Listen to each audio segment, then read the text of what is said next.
Hey my friends, this is a different type of podcast because I'm commenting or passing a few views, not comments, and more views and things from my own experience about a great podcast by Tim Ferris.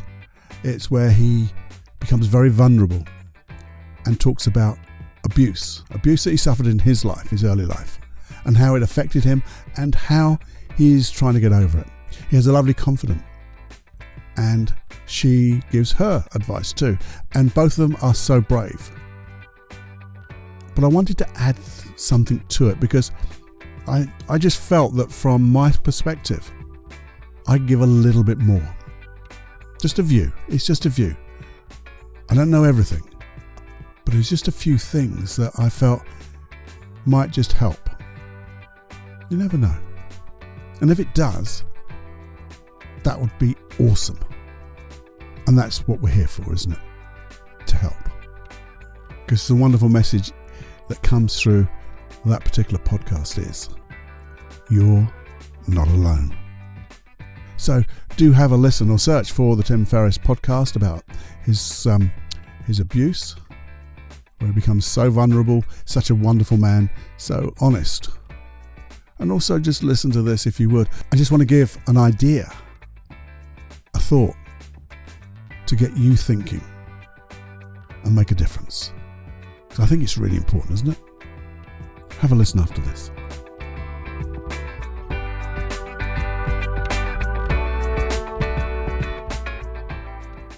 Hey, for those of you who don't know what this podcast's about, well, it's all about obviously personal development.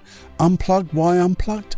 Well, what we're going to do is break down, deconstruct all the things that are made bloody difficult by a lot of people. They tell you what they're doing, but they don't tell you how they did it. And that's what we're going to do, break down what they do into the hows and make wonderful changes. There'll be things that are stopping you, and we'll be helping you find out why that's happening and how can you change that. Because when you do, dreams become reality, and you then become a dreamer of big dreams, creating the most wonderful, brightest, most exciting new reality you can ever find. Anyway, that's it. Who am I? I'm Paul Clough. I'm an NLP trainer, a master hypnotist. I do all sorts of things that'll blow your mind. Come and enjoy it with me. Warning. You are entering into the unplugged mind of Paul Clough. Too late. Personal Development Unplugged. Hi my friends, Paul here, Personal Development Unplugged. And today is I don't know what type of podcast this is going to be. It was something I was listening to, and I wanted to give a big shout out to Tim Ferris. Tim Ferris does one of the biggest podcasts in the world. He's an awesome guy.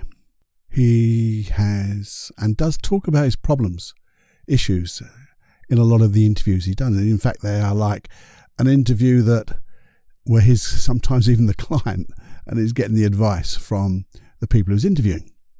But this particular podcast is where he really steps out, because it's all about abuse, physical abuse. And in fact, he found out that he was abused. And it's quite weird in some ways, because he, as if had put a lid on it. And it was by use of psychedelics in his quest for his change works that he found out and remembered this abuse. And he laid it all bare. He is so honest. And he's an honest guy anyway. But this is where he got even more honest. But I wanted to give my view on it, my little take on it, and from my experiences. Not experiences of being abused, because as far as I know, I don't think I've ever been abused. But personally from a therapy perspective, or just the thoughts and things that I've listened to and seen to, and just sort of understand. Because whilst I applaud Tim and his co-presenter for being so honest, I think sometimes we need to look at what's happening or take a view and then decide whether we go this way, that way, or how it can help us. It certainly will help if you've ever thought about it. And I think sometimes it's even good to just to listen to. I haven't been abused. Okay, I take interest through the therapy side, but even without that, I think it's something that we can use to observe the world with and observe our colleagues, our friends, to notice what they're not saying, or in fact what they are saying with their non-verbal communications, such as how they display emotions. Certainly Tim Ferris was talking about how he was so angry all the time. Little things would just set him off into really deep anger. But you see, his friend, just off the cuff, said they'd been in talking therapy for 30 years and were still not done. Now, they were extremely happy with that. They were happy with where they were. And I think talking therapies does that. I don't do talking therapy. I do hypnosis and things like that, and I want action. And 30 years to me, as a view, would be way, way, way too long. But if you're the type of person who needs it, that's a thing. But my view on that is, because this is the only view from that person, it is not the only way. There's so many different ways that you can get help. And I think sometimes talking therapy is a way forward, but I don't think it's fast enough. That's my view. But if it helps, man, you need it. But there's so many different ways. But I just felt that this is something that person was actually like in therapy for 5 days a week, week in, week out for a couple of years. Now, to me, when you talk about things and you talk about things and you talk about things and you talk about things, you need to learn. You need to learn about what's happened, or you need to learn about what you need to learn to let it go. So you don't have to talk about things. You need to do things, because talking is not doing. That's just a thought. But hey, a big up for coming out and just sharing their experiences. Got to give a big hats off to that one. But I think, we need to take a little look at ourselves and just say, well, yeah, but could I do it quicker? Could I do it more comfortably? I wonder whether there's a way. You see, another view I had is, as I said, this was being held in some ways by Tim. Now, whether for me, sometimes I think the unconscious mind does put a lid on things. It suppresses memories because you're not in a place to be able to deal with them emotionally, physically, mentally. And therefore it keeps it out of your consciousness, as it were. But sometimes it hides it by having all these emotions, these anger, sadness, fear, guilt, hurt, those type of things.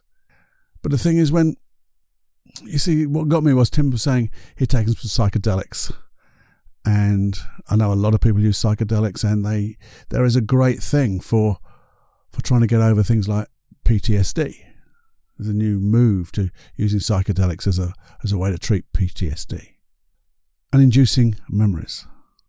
But the thing is, this is what gets me sometimes, is how true is that memory? Because I do respect the unconscious mind by doing what it's doing for you with the greatest respect, with the greatest intention. Sometimes it just needs a little bit of help to learn to let it go, to make it into a memory of the past without the negative emotions still connected, still, giving you those feelings.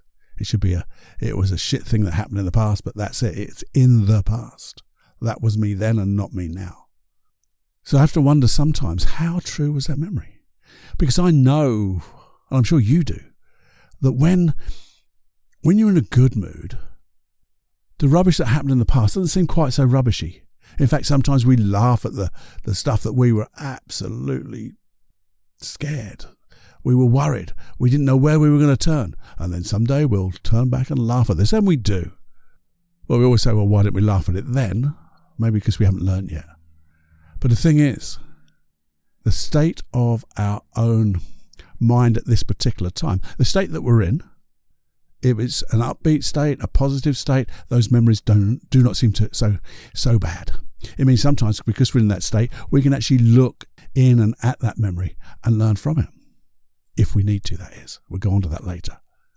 But if you're not in a good mood, if you're depressed, angry, sad, you're suffering from grief or any negative emotion, when you look back at things with that state in mind, or being in that state, guarantee you, those memories will not seem the same. They certainly won't seem the same as you were when you thought back to when you were in a good state, and sometimes they'll get even worse. Because you're in that state, you're not in the state that you're in then, but you make the state you're in then even worse because of the state you're in now, if that makes sense. So we can change memories. Because it's, our perception, our filters at that particular time, remember. Remember, we've got those filters, the filters of our experiences, our values, our beliefs. Now, if we can look through and back at the past through a different set of filters, we'll have learned something different. And then we can lock it in place and say, that was then. So I do wonder sometimes that, I'm not saying it's a false memory at all, but I do think that sometimes these things could cloud our conscious understanding of it. Now, I know also some people might say, well, when you revisit a memory over and over again, revisit those traumas, then you'll get over it. In fact, there's a hypnosis practice that goes back into past traumas. I don't like that. I don't do that. But each to their own. But I don't get it. Because you see, if you think that going back and reliving that memory as if you were back in it then, and that's the thing, back at it then, being in the memory again, then you're in that state. You're in the same state that you were. And if you're in the same state as you were, you're not going to solve by thinking differently, are you? And the thing is, think about PTSD. Isn't that repetition of a trauma over and over and over again? And if that was the case, then it would disappear before it repeated itself too many times, wouldn't it? You see, what I think is, and this is where I love hypnosis, and certainly without content on traumatic experiences, that we get the unconscious mind to learn from it. So it never happens again. To learn from it. One thing, that you have so many more skills than you had back then. And if you use those skills that you didn't have back then, but you have now in abundance, then things will be totally different. And in fact, you can let that memory go. And the thing is, even those bad memories, once they're learnt from, they disappear. I can remember working with a client of mine some time ago, and we did a little personal history and things like that. And we did some work. And we come back to the end of the work and said, how are you feeling now? Think about that problem. How do you feel now? Oh, no, it's fine. I can see it now. It's no longer a problem. I can see it was a problem, but it's no longer a problem now. And if I think about the future, yeah, I'll be different. And she said, but I did worry. I did worry a little bit because I thought my sexual abuse would have come up because it was around about the same age. I said, well, you didn't mention anything about sexual abuse. And she said, well, no, because I've dealt with it. I said, well, that's why it didn't come up. Because when you've dealt with things, you've dealt with bloody things. And that's why, and that just, to me, stacks this unconscious learning. And you see, I know you can do this. But one of the other things, this is coming back on track, Paul. Come on, Cluffy, get back on track.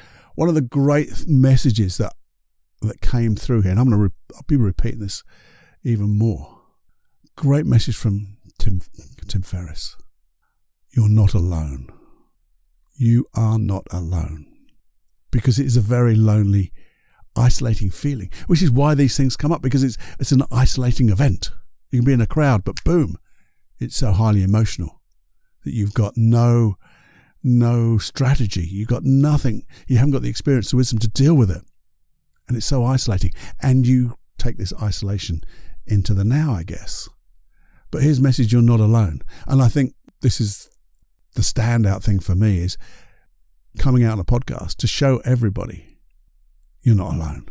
It doesn't matter who you are, what you've done in the past, whether you're famous, whether you're not famous, you're just blooming human, and you're not alone. And it was great, we have this term, and I know a lot of people shy away from it, vulnerability. But Tim put himself way out there, vulnerable. And because of that, he became to me anyway as a very even more braver person than I thought he was. But the bravery was okay, but it wasn't as strong as how encouraging he was. How encouraging he was by saying, look, you're not bloody alone. There are ways through this. This is the way I did. It's not for everybody. He says that so many times. This is the way I do it. I'm not a therapist. I don't know everything, but this is what helped me. Everything was there. He even talked, and this is what I teach as well, that you're still taking the poison. You're still drinking the poison of what happened. The who and the what have long disappeared, the poison givers as it were, and you're still taking that poison. And that poison sometimes comes out as anger. It comes out as anger, it comes out as sadness and depression, but a lot of the time it comes out in this negative emotion of anger and rage sometimes.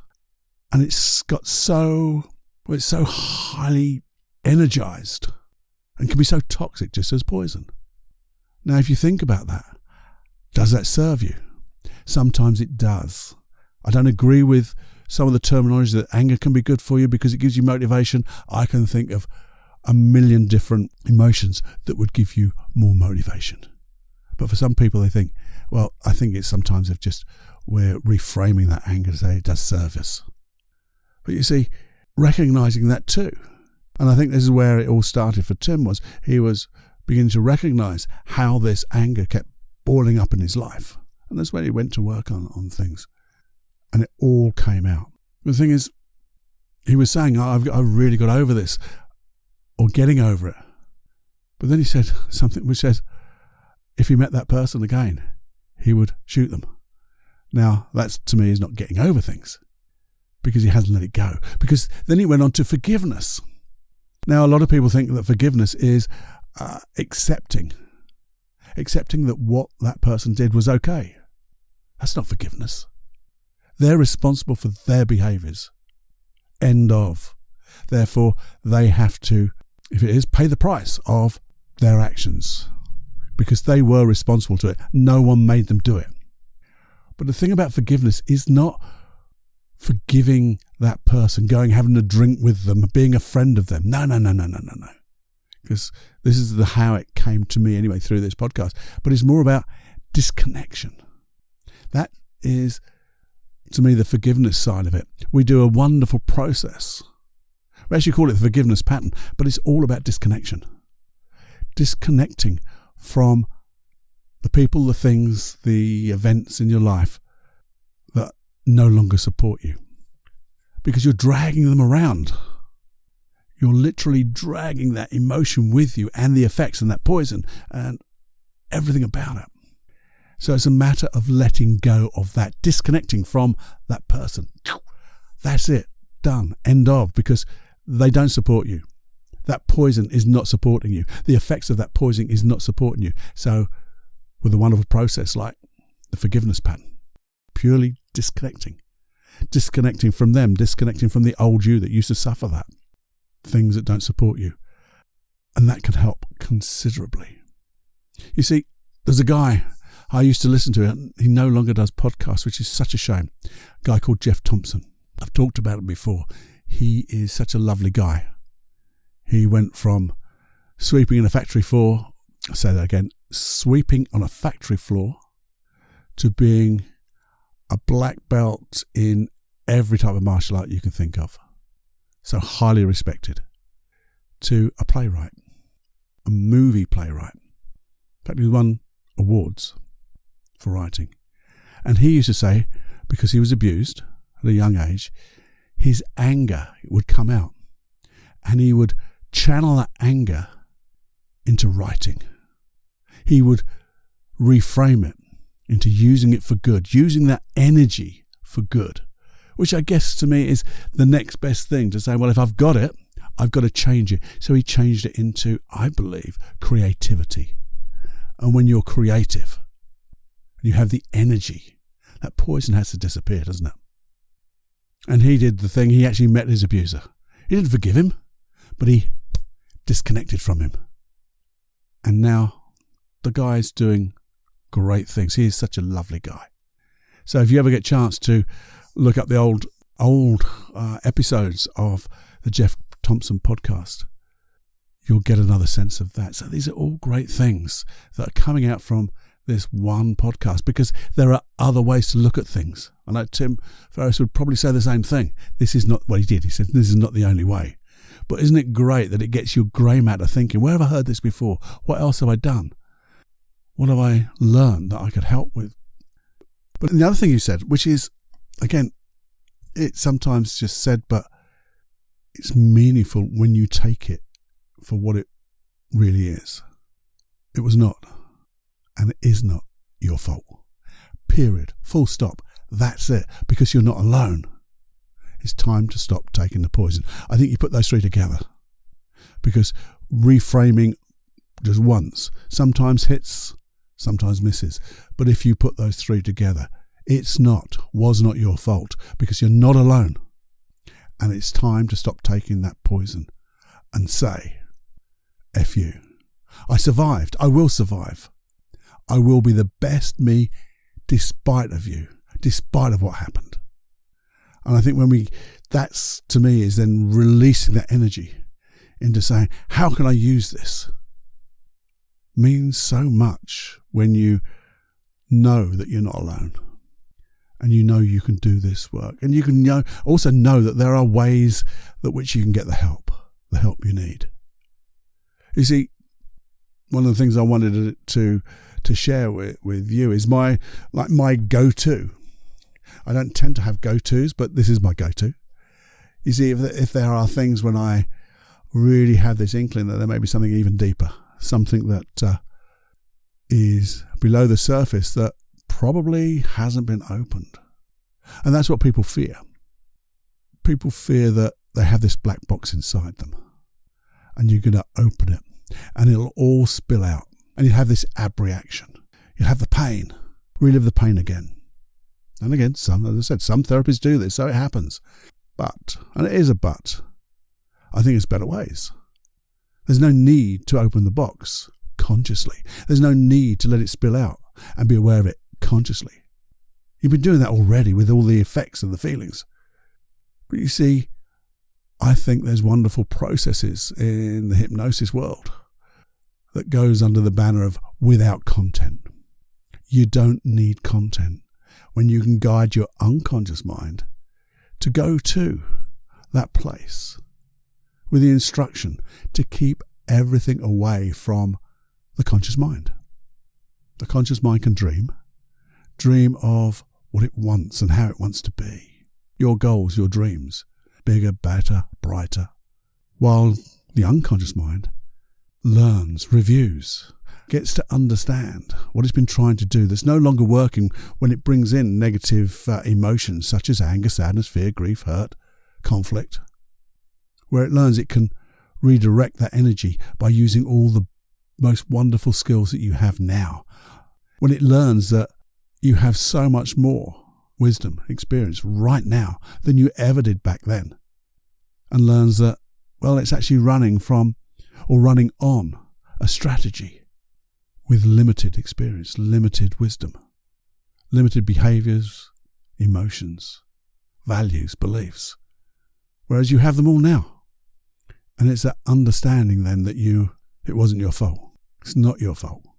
It's as if, to me, the box can stay closed consciously, but that understanding and a new strategy comes from it. The new strategy is following your dreams and goals, but using all the skills that you have right now and channeling that energy with wonderful positive beliefs, values, emotions, behaviors, learnings. But here's the thing.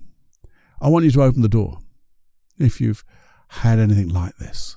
But sometimes we know you can go to a therapist. You know you go to talking therapy.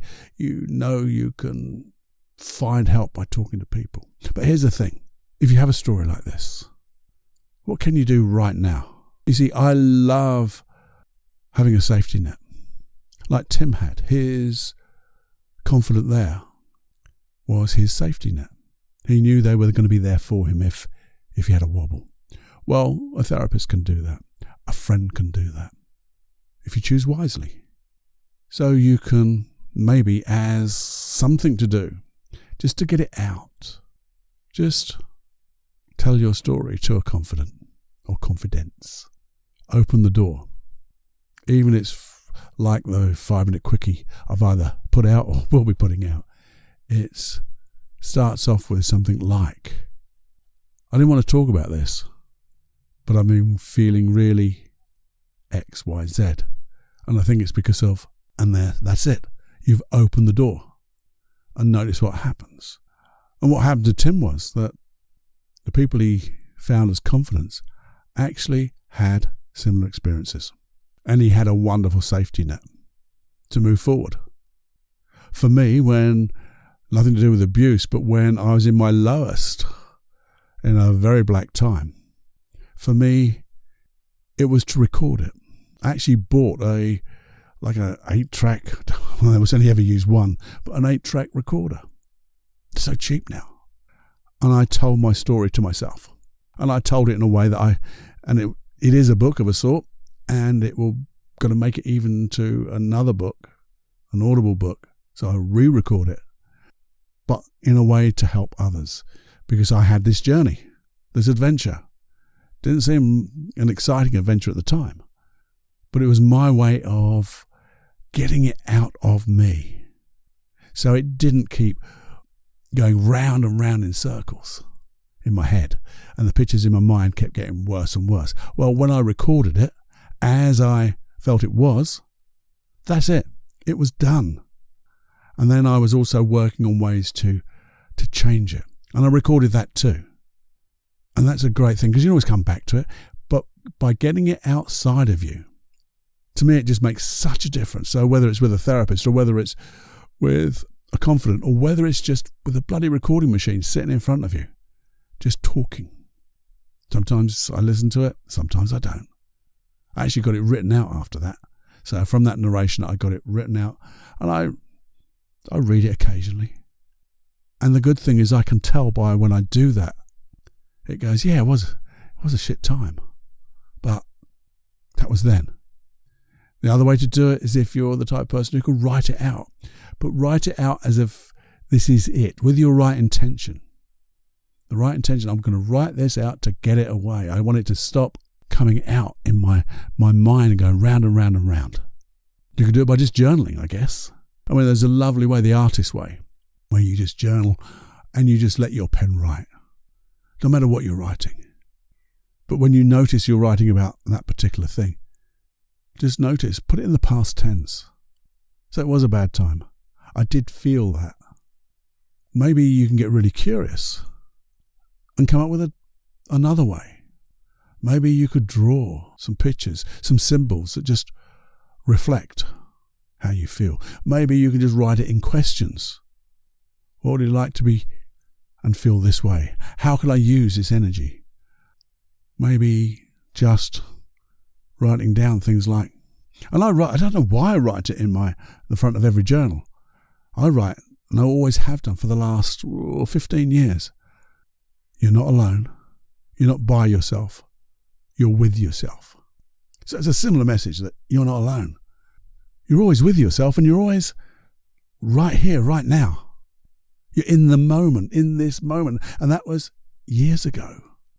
You're a different person. We have evolved. And once you understand things like that, it's just another things that you can learn. You can even ask your unconscious mind, what can you learn from this to let these feelings disappear in me? And just write down how you want to feel. That's another great thing to do.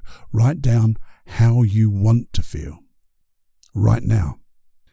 Now, you might have to, when you do that, have to do some intermediate steps. So if you're going, I want to feel completely at peace, having joy in my life. Okay, that's a big, big jump. But what's an intermediate step? A doable one. Because when you do a couple of doable ones, that last one is there. What are the skills? What are the things that will allow me to feel that way? Maybe it's just talking with people. Maybe it's doing things like using all your energy, your body, doing things in the outside. There are so many different things to do. The only limit is your imagination. And as your imagination is infinite, it's just about having the intention, I guess. So if you get the chance, and I'm sure I'm going to do a part 2 on this. I'm sure I am. I'll put a query in my notes because I think there's more to this. And I've even talked about more things than I thought I was going to talk about. But most of all, well, not most of all, partly, do have a look and hit the Tim Ferris podcast. Just notice how you see it. You might see it completely different to me. That's okay. This is my little world in my little head and how I perceive things. You might perceive it differently. But I think whatever there is from that podcast, this podcast, and maybe a few others, it'll get you thinking. It'll encourage you to take action. And that's the biggest thing, I think. Once you start taking action with a wonderful positive intention, things will move for you. You will be, as I've said, opening up the door to let the light shine in, to put things where they're supposed to be. If they're from the past, they go back in the past. So you can be in the now and create the future that you want. Getting curious how you can use all your skills, all your beliefs, all your values, all your wonderful emotions, behaviors, curiosity. Because you're not alone. Hey, I'm with you now. So have a think. Have a think what you could do. And also just notice. I think, the one thing for me, and it came from me, is noticing that if people are displaying negative emotions, maybe we could be curious and imaginative of how we can open the door to them, to let them come through the door. Just what wonderful questions could you ask? Even if it's giving your point of view to the way you used to feel. I don't normally talk about this. In the past, I used to feel this. And pause. Let them fill in the gap. And if nothing happens, door stays open. You can talk about other stuff, but the door is open. The seed has been sown. It will be nurtured, develop, grow. And whether it's you who are at the other side of that door or somebody else, it doesn't matter, does it? As long as people get the help they need to be the best them, to be who they're destined to be. There you go. So there you go. A few thoughts about a particular podcast that just made me think quite deeply, I think. And I hope I've made it clear, my thoughts clear to you. Just musings. What else can we muse about? Hope you found this helpful. Hope you found it interesting. And my hope is that whether you've suffered or you know people who have, that somehow we do something about it. Because that was then, and it's not bloody now. And as I always say, you're always more than you think you are. And then you're even more than that. Time to muse again, I think. I'll see you next time. Have more fun than you can stand, and allow curiosity to go through every cell of your body. Until the next time, my friend, this is Paul, Personal Development Unplugged. Please share, please subscribe, and please, if you would, look at paulcloughonline.com. Loads of stuff there. Okay, they're premium, but it's money back guaranteed. There's things there to help you. There's Supreme Inner Confidence. Well, that's just about expanding the confidence you got, pulling it out. You've got Free Your Life of Anxiety. There's relaxation. There's wonderful stuff there. It's there to help you, and it isn't expensive one bit. It's just my way of trying to help. Please share this with everyone you know, and just realize there'll be a golden nugget. All you have to do is just think, I wonder what that golden nugget is. What comes to mind right now? Have more fun than you can stand. And get ready to be surprised by your unconscious mind. To feel happy for no reason.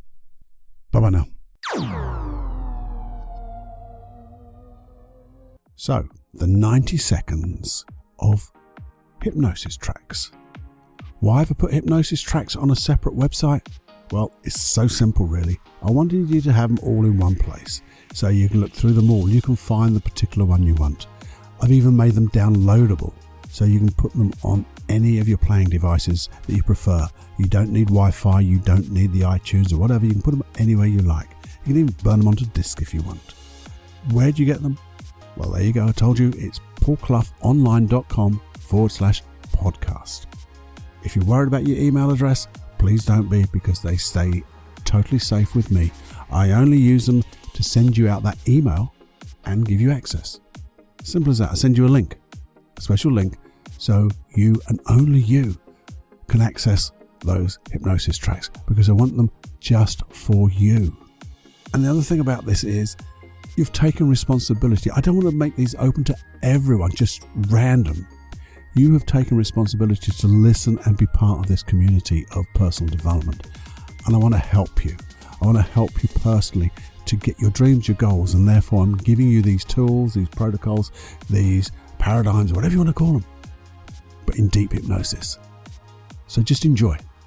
Have more fun than you can stand with hypnosis.